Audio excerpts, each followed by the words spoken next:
Let's revive and swatch this vintage Colorama polish, or as the Brazilians would say, Colorama.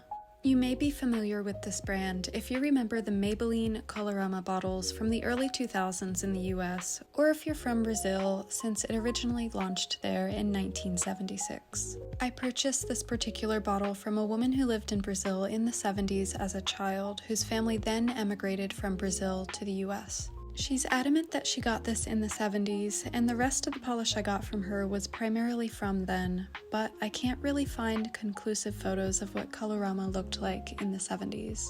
And my web searches have come up with a lot of conflicting information around this line and its imagery.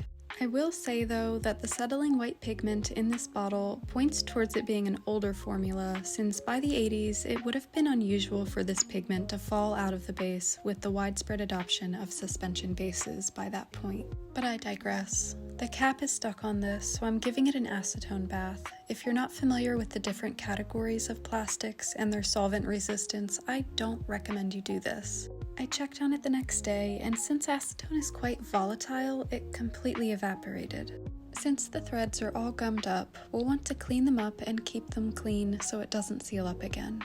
Lint-free cotton pads and precision cotton swabs are my go-tos for cleanup. And now I can start restoring the polish.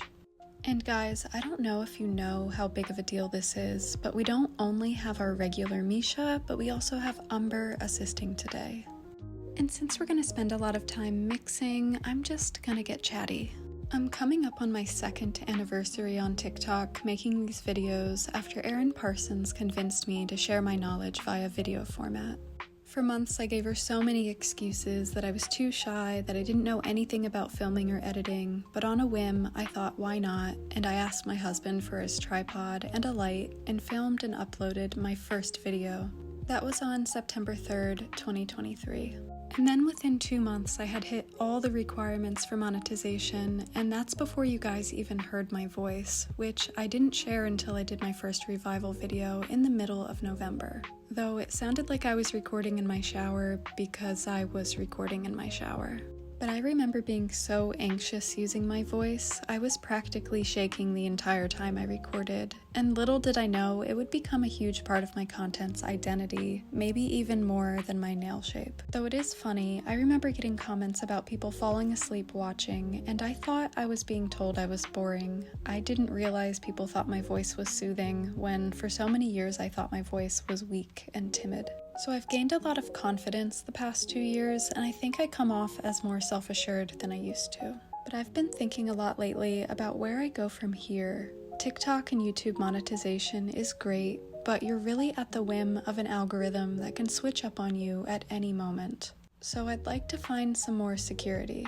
I'm not looking to become the sort of influencer type that wants to buy Birkin bags, but it would be really nice to rewire my house and eventually remodel my kitchen. I've had my fridge in the basement for 5 years, and I cook on a hot plate because I refuse to put appliances in a kitchen that has peeling wallpaper, 3 layers of flooring, and holes in the ceiling. It needs a full remodel, and I don't want to put appliances in a space I plan on completely gutting. But getting paid for views alone isn't going to cover that stuff, and I'm not Mr. Beast over here. And then I also weigh the downsides against how much I actually get paid. Like, yes, I can pay my bills and sustain my current lifestyle, but am I getting paid a wage high enough to have stalkers? I don't think so. I have really great stats from a creator standpoint, and you'd think I could leverage that with brand deals and such, but so far nothing has really materialized in that sphere. And my influence has only made the polish I'm buying more expensive. When brands do reach out, they tend to just want my work for free. I had a women's media company reach out to collab, a company with over $100 million in revenue yearly. But they offered me nothing in exchange. They wanted my content for free to enrich themselves. Or there's brands that insert dupe recommendations in my comment section, like this isn't the place for a corporate billboard. But I know there's several brands that watch what I'm doing, take inspiration for their releases, but aren't all that willing to support me. And I'm not mad. I think it's cool that my work has made some kind of impact, but I hope it can bring me some prosperity before I become irrelevant like most things on social media. But yeah, the 2-year anniversary has me thinking more about my goals in general. I very much enjoy what I'm doing, but I also want to do bigger things. And don't worry, I don't plan on quitting making these videos. But I should probably get back to speaking about the polish I'm swatching. Vintage pastels can be really difficult to swatch. They tend to be streaky. I found with this one, the second coat pulled to the sides, leaving bald spots in the middle. And I had that issue with my other fingers as well. I tried to compensate for it by putting more in the middle.